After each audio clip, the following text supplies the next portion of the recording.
بسم اللہ الرحمن الرحیم۔ السلام علیکم ورحمۃ اللہ۔ سفید پوشی کیا ہوتی ہے؟ خواتین کے ایک معروف سرکاری کالج میں انگلش کا پیریڈ تھا کہ ایک طالبہ زور زور سے رونے لگی۔ ٹیچر نے پڑھانا چھوڑا، بھاگم بھاگ اس کے پاس جا پہنچی۔ بڑی نرمی سے دریافت کیا، کیا بات ہے بیٹی، کیوں رو رہی ہو؟ اس نے سسکیاں لے کر جواب دیا، میرے فیس کے پیسے چوری ہو گئے ہیں، بیگ میں رکھے تھے، کسی نے نکال لیے ہیں۔ ٹیچر نے ایک لڑکی کو اشارہ کرتے ہوئے کہا، کمرے کے دروازے بند کر دو، کوئی باہر نہ جائے، سب کی تلاشی ہوگی۔ ٹیچر نے سامنے کی 3 طالبات کی خود تلاشی لی اور پھر انہیں پوری کلاس کی طالبات کی جیبیں چیک کرنے اور بستوں کی تلاشی کی ہدایت کر دی۔ کچھ دیر بعد 2 لڑکیوں کی تکرار سے کلاس ایک بار پھر شور سے گونج اٹھی۔ ٹیچر اپنی کرسی سے اٹھتے ہوئے بولی، کیا بات ہے؟ تلاشی لینے والی طالبہ بولی، کوثر اپنے بیگ کی تلاشی نہیں لینے دے رہی۔ ٹیچر بولی، پیسے پھر اسی نے چرائے ہوں گے۔ کوثر تڑپ کر بولی، نہیں مس، میں چور نہیں ہوں۔ ٹیچر نے کہا، چور نہیں ہو تو پھر بیگ کی تلاشی لینے دو۔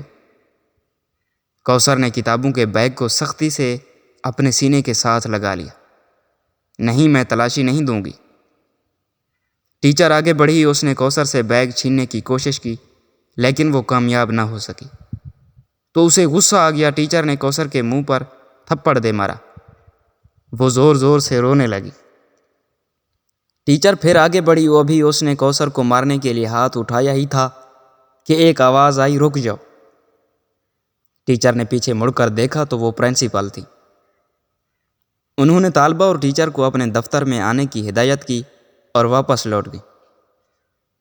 پرنسپل نے پوچھا، کیا معاملہ ہے؟ ٹیچر نے سارا واقعہ سنایا۔ انہوں نے طالبہ سے بڑی نرمی سے پوچھا، کیا تم نے پیسے چرائے ہیں؟ کوثر کی آنکھوں میں آنسو آ گئے، اس نے کہا، نہیں۔ پرنسپل بولی، جب تمام طالبات اپنی اپنی تلاشی دے رہی تھی تو تم نے انکار کیوں کیا؟ کوثر خاموشی سے میڈم کو تکنے لگی، اس کی آنکھوں سے 2 موٹے موٹے آنسو نکل کر اس کے چہرے پر پھیل گئے۔ ٹیچر نے کچھ کہنا چاہا، پرنسپل نے ہاتھ اٹھا کر اسے روک دیا اور اسے کلاس میں جانے کا کہا۔ پرنسپل نے بڑی محبت سے کوثر کو اپنے سامنے والی کرسی پر بٹھا دیا۔ اس نے خاموشی سے اپنا بیگ ان کے حوالے کر دیا۔ پرنسپل نے بیگ کھولا تو اس کے اندر کالے رنگ کا شاپر تھا۔ طالبہ کو یوں لگا جیسے اس کا دل سینے سے باہر نکل آیا ہو۔ پرنسپل نے شاپر کھولا تو اس میں کھائے ادھ کھائے برگر، سموسے اور پیزے کے ٹکڑے، نان، کچھ کباب اور دہی کی چٹنی میں ڈوبی چکن کی بوٹیاں۔ سارا معاملہ پرنسپل کی سمجھ میں آ گیا۔ وہ کانپتے وجود کے ساتھ اٹھی، وہ کوثر کو گلے لگا کر خود بھی رونے لگ گئی۔ کوثر نے بتایا، میرا کوئی بڑا بھائی نہیں ہے، 3 بہن بھائی مجھ سے چھوٹے ہیں۔ والد صاحب ریٹائرمنٹ سے پہلے ہی بیمار رہنے لگے تھے۔ گھر میں اور کوئی کفیل نہیں ہے، پینشن سے گزارا نہیں ہوتا، بھوک سے مجبور ہو کر ایک دن رات کا فاقہ تھا۔ ناشتے میں کچھ نہ تھا، کالج جانے لگی تو بھوک سے چلنا مشکل ہو گیا۔ میں ایک ٹکا کباب کی دکان کے آگے سے گزری تو کچرے میں کچھ نان کے ٹکڑے اور آدھ کھایا ایک چکن پیس پڑا دیکھا، بے اختیار اٹھا کر کھا لیا۔ قریبی نل سے پانی پی کر خدا کا شکر ادا کیا۔ پھر ایسا کئی مرتبہ ہوا۔ ایک دن میں دکان کے تھڑے پر بیٹھی پیٹ کا دوزخ بھر رہی تھی کہ دکان کا مالک آ گیا۔ اس نے مجھے دیکھا تو دیکھتا ہی رہ گیا۔ نان اور کباب کے ٹکڑے کھاتا دیکھ کر پہلے تو وہ پریشان ہوا، پھر ساری بات اس کی سمجھ میں آ گئی۔ وہ ایک نیک اور ہمدرد انسان ثابت ہوا۔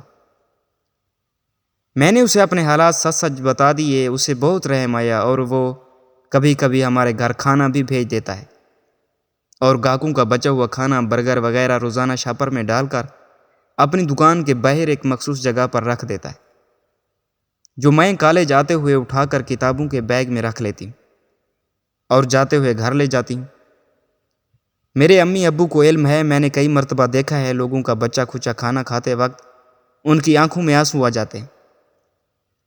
بہن بھائی چھوٹے ہیں، انہیں کچھ علم نہیں، وہ تو ایک دوسرے سے چھین کر بھی کھا جاتے ہیں۔ خدا را اپنے ارد گرد ایسے سفید پوش لوگوں کا خیال رکھا کریں۔ یہ اپنی عزت کو غربت پر ترجیح دیتے ہیں۔ ایسے لوگوں کی عزت کا خیال رکھیں، اللہ آپ کی عزت کا خیال رکھے گا۔